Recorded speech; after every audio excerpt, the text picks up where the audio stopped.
си тъп, Саше. Веднъж да плесна и ще е лесна, щото хита наше. Много си тъп, Саше. народа сега се смее така, Щото хита наше. Много си тъп, Саше.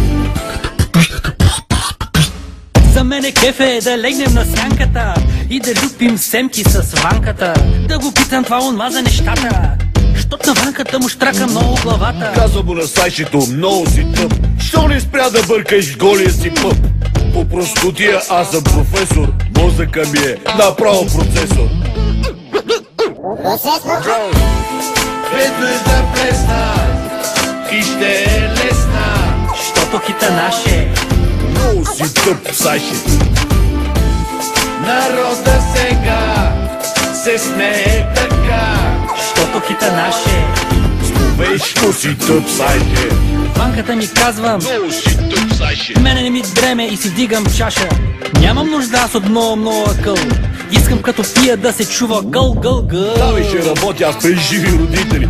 Чехов и Царя са мои учители. Как не му изшах за случая на рода.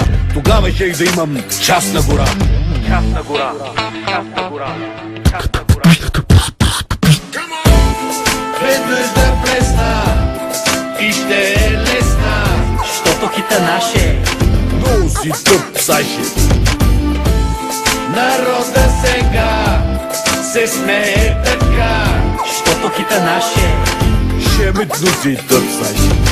Моята мечта е малко по-балканска.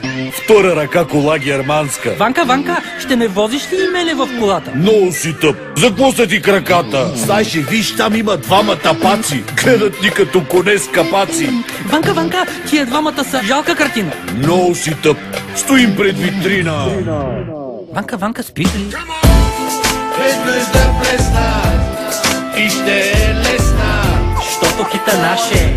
Много си тъп, Саше. Ванка, Ванка, народа сега се смее така, щото хита наше. Жестоко си тъп, Саше.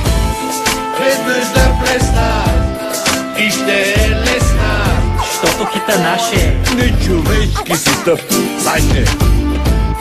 народа сега се смее така, Щото хита наше. Нечовешки си тъп, Саше. Тъп си, Саше.